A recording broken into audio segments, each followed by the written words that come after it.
In today's video, Andrew Tate gives travel and relationship advice, and he also has several warnings for men traveling overseas. So let's hear what he has to say. If you start making exorbitant sums of money, you start traveling the world, you start a bunch of girls, you're gonna have girls who might come at you after you with a court case, you might end up with some police problems, you might drive too fast, whatever.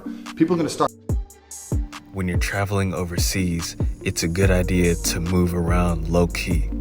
Of course, if you're traveling with a group, your safety level is much higher than if you were traveling solo, but still, that doesn't mean that you should be nonchalant when overseas. Quick side note, when I had no money, I used to think, how do all these lawyers make money? Like, who needs a lawyer? And as soon as you have you start spending loads of money on lawyers. Lawyers are like a tax on the rich. As soon as you have money, you see, you end up in court cases for dumb never thought you'd end up in court cases for. So your life's gonna change. So for a long time, I was sitting there pondering, how do I get off the grid? I did a few things. I put all my mail to a P.O. box. My mail doesn't come from my house, so no one knows directly where my address is, because that's how police and agencies find you. They look where you're signed up for mail to arrive, and they come and they turn up at your door. So there's little things you can do, like put your mail to a P.O. box. But what I actually found is, because we live in a world where it's nearly impossible to get off the grid, the best thing to do is to be on as many different grids as possible. So when I say that, what I mean is you need, and this is an absolute essential component, you need to have multiple passports. You need to have multiple driver's licenses. You need to have plenty of copies of these very important documents so that you're not at the mercy and whim of one particular government. So I'll give you an example. I have 4 passports. I won't name them all, but I have a British, an American, and 2 others. I have 5 driver's licenses from 5 different countries. So there's been a point in my life where I got up, got on a plane, flew to a country, went into a driver's school, said, how do I get a driver's license? They said, you need a residence, you need an address, you need this, you need this. And I spent 6 weeks doing whatever it took, starting bank accounts, getting residency, getting agreement, anything it took to pass that driver's test and get that driver's card. Because now, if I take that card outside of the country I'm driving in does not have jurisdiction to affect my driver's license. So for example, you're driving in England or driving in America. Let's say we're England, I know England. You're driving in England, you drive too fast, the police stop you, you give them your English driver's license, they take the license. Well, in England, if I'm driving too fast and they stop me and I give them a Thai driver's license, or an American, or a Romanian, or an Estonian driver's license, the British government, the British state does not have the right to affect that license. They cannot take that license from me. All they can do is take me to court, which is a long process, and ban me from driving on their particular roads. My license is not affected. Even if they do ban me from driving on their roads, and they ban my Thai license, for example, I'll just pull out a different license. You see, I'm now above the law. I'm now above the law with speeding. Same thing with passports. I have multiple passports. I have the most powerful passports on earth. I can look at a country and go, do I need a visa? Well, I do with this passport, but I don't with this one. And it's just all something I've consciously gone out of my way to do. Then, when you have multiple driver's licenses and multiple passports, and it's something you dedicate a year of your life to, you just, I'm gonna spend a year, I'm gonna go to countries, I'm gonna do anything it takes to pass the driving test, get the driving license, get the passport, etc., because it's extremely important. Once you've done that, you can open up banks in lots of different countries. So I have in maybe 11 different countries, sums of money sitting in bank accounts. All in English, internet banking, all in English, sitting all over the world. Who the is gonna happen? Do you know what's gonna happen? America might get invaded, might bomb, whatever.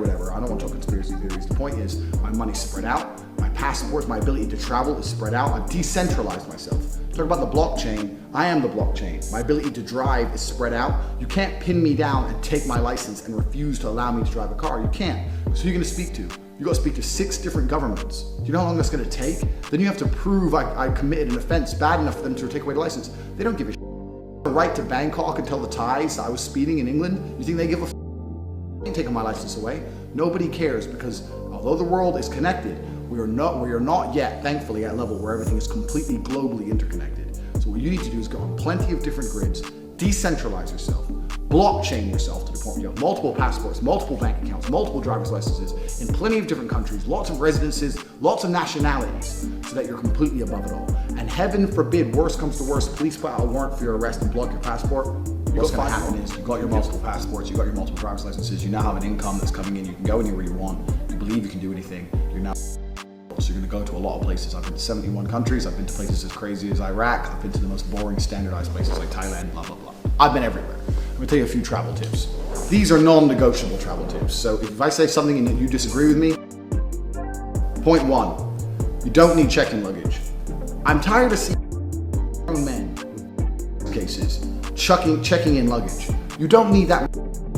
You really don't. And it doesn't matter how long you go away for. It doesn't matter if you go away for 2 months. It doesn't matter if you go away for 2 weeks. All hotels have laundry service. You're a man. You're not a girl with shoes and designer clothes. No one really wear. You need a check-in bag. You need to stay light. You need to stay flexible.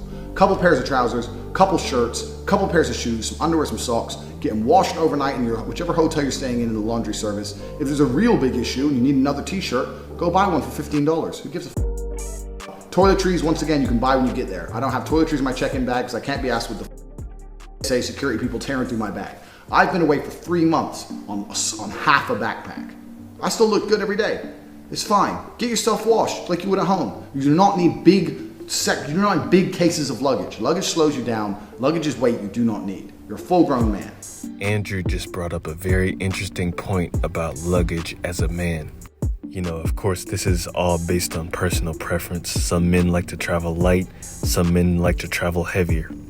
But I'd love to hear your opinion down in the comments below. Full-grown man. Check-in luggage only. If you struggle to complete this, if you're about to go on holiday, you're struggling to fit everything you really need in your check-in luggage, and you do not understand what a man really needs. You need to get more reason and more barren with your necessities in life. Toiletries you can buy when you land. You're already wearing one set of clothes when you take off. A couple other sets of clothes, a couple pairs of shoes, done. Do not check in a bag. Because firstly, just don't be a coward, and I said so, don't check in a bag. And 2, it slows you down, man.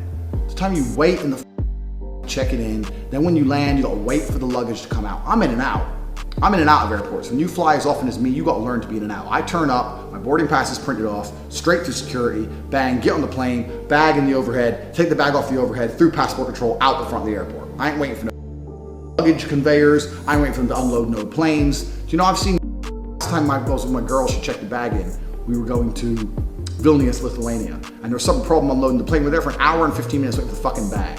I ain't got time to waste. My life is short, and I'm living a good life. I ain't got time. Do not check in bags. That's the first thing. Second thing, if you're traveling with a female, females are slow, they're annoying, they're cumbersome. Females are not flexible. Females are not fast on their feet.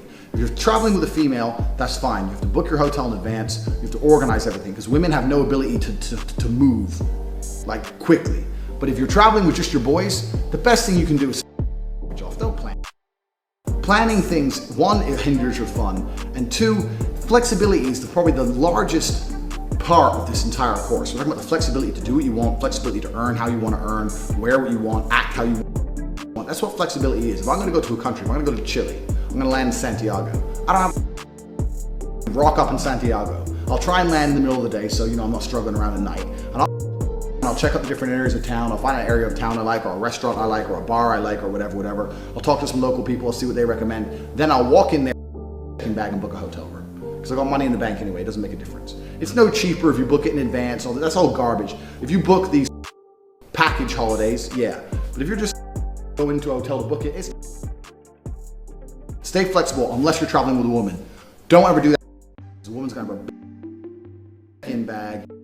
In and out of taxis, she's gonna get all angry and moody because you're trying to ask her to move quickly because females are slow, cumbersome, and annoying. So you have to understand that this is only a trick for when you're traveling with your boys. That's the next thing. People say don't advertise your wealth if you're going to dangerous places. I wouldn't say that's necessarily true. What I'd say is just make sure that the crew you're with is a few people deep if you're going to go to a dangerous place. I went to Iraq with about 10 guys. Yeah, an AK-47 could have killed us all, but you never know. Maybe it'd only shoot 8 of us and the other 2 could carry us out. So depending on where you're gonna go, if you're gonna really start going to crazy places, you do need to have people with you. You see some of these travel bloggers, especially the ones on Facebook, the liberal little cuck ones going, I went to Iran and it's super nice here. Yeah, but you're not a target. You're not a target as a person because you're a little tiny person spending no money, hiding in the shadows, typing one in your blog. If you're gonna roll up and ball out and spend money and you need to make sure that you have some crew with you if you're gonna be going to these dangerous kind of places. He just said some great advice because there is safety in numbers, especially when you're in an unfamiliar area or even a potentially dangerous area overseas. Whether you're traveling solo or you're traveling with a group, you always want to watch your back. And you should of course watch your drinks as well if you're going to be out there linking with women, because there's been countless examples of men overseas getting drugged, robbed, etc. And even some women are working with local criminals to set up tourists. Those are gunshots. Those are gunshots. Should we not get down? Yeah, let's Yeah, get let's down. get down. Let's get down. Let's get down, bro. Ready? We got gunshots, man. Fuck. Drinks and food from the shop. My Colombian friend also didn't think anything of it. We came back here, my Colombian friend went, you'll see the footage now, it's coming back. We came upstairs and she was, my friend from UK was staying in that room and we went into this room, of course. I could not have made it any easier for her to drug me. Loud music, oh look after our drinks, go on. I'll just leave for a sec. I'll give you, do you want a minute? I'll just give you a minute. How long do you need to drug me? I came back in, she offered me some drink.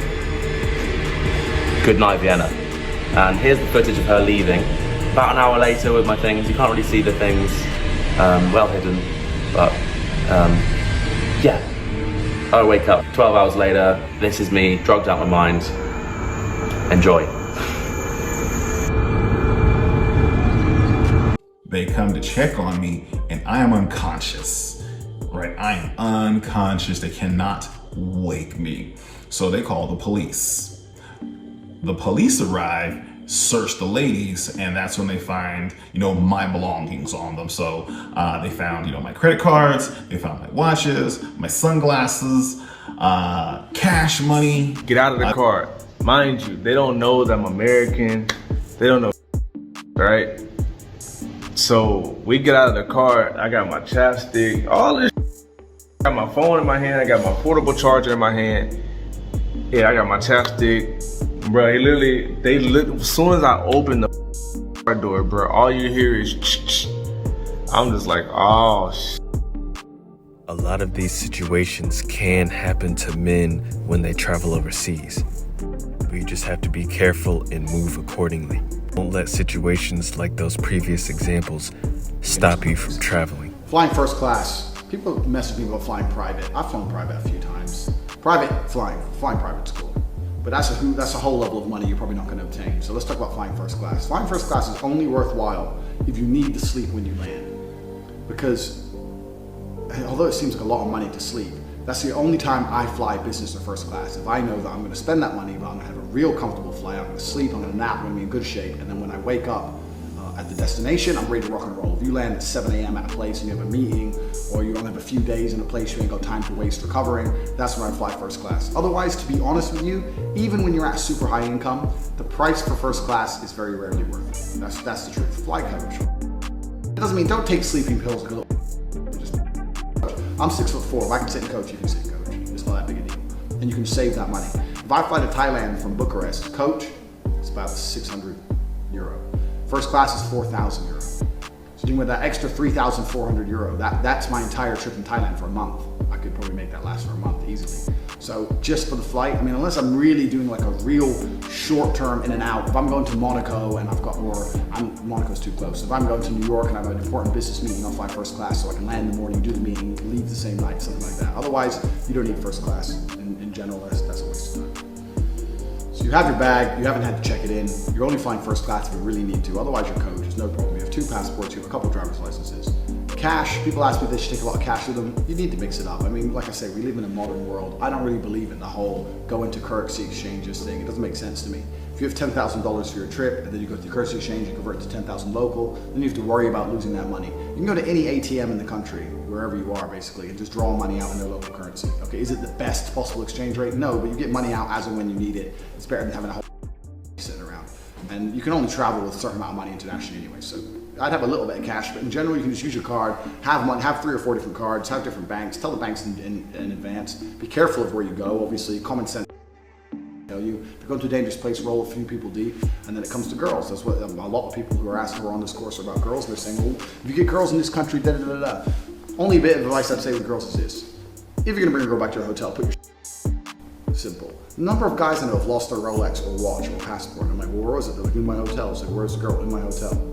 So just put it in the safe. Every hotel is a safe. Like, put your you can do whatever you want. Then bang her, fall asleep. What you gonna do? Unless she's a complete psycho, she's gonna stab you in the neck. Which, she wouldn't get away with that me because I'm a ninja, but for you average humans, you have to think about that. In general, that ain't gonna happen. And if you're gonna get robbed, it's your own fault. I knew dudes who got robbed by some hookers in Thailand. Like, he brought hookers back to her house in Thailand and left money all over the place and just went to sleep. Like, come on, guys. common sense. This travel tip video really is absolute common sense. The only two real tips that are actually important for traveling is one, do not check in a bag. Find a way to avoid that at all costs. That's the first thing, that's the most important thing. And two, have a couple passports with you. That comes from the previous video. You'll see. You should always have 2 passports with you anywhere you are, whether you're traveling or not. I do have a couple crazy travel stories. I got kidnapped in Jamaica. I got arrested and accused of being a spy. In fact, I'll tell you the kidnapped in Jamaica story later. So that's the end of the video. Andrew shared some very informative points in this video. For those of you who have never traveled to a foreign country, you should definitely start traveling. Of course, depending on where you are in the world, traveling to certain countries will be more expensive than others and maybe more cheap than others. But if it's within your budget, definitely take a trip somewhere. Me personally, I've traveled to almost 20 countries, and the experiences that I had overseas will be cherished for a lifetime. Hope you enjoyed watching this video. There will be a part 2 posted very soon, so stay tuned for that. Subscribe to the channel if you haven't already, like the video if you enjoyed, and thanks for watching.